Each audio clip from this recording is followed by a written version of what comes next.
Yang na nga ang sumunod na sumalang sa tanungan. Karamihan sa mga housemates thought of you as disrespectful. At naging nominado ka na din dahil dito many times. Bakit mo pa rin sa tingin na deserve mo maging big win?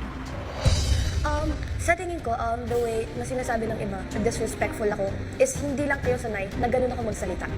Iba-iba tayo ng kinalakihan niya. It's just me na hindi siya disrespectful talaga. May respect ako sa tao, although sinabi ko kay Colette yun na kahit hindi ako nag-aati sa kanya or kahit binabalagbag ko siya, I still respect her, you know, as mas nakakatanda. And sa tingin ko, hindi siya disrespectful. It's just, hindi lang kayo sanay na ganito ako.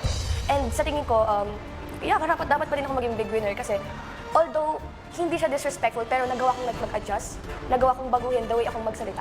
From Colette. Bakit ang tigas ng ulo mo?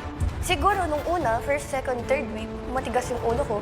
Pero hindi ko naman sinasabi na ngayon, hindi na matigas ulo ko.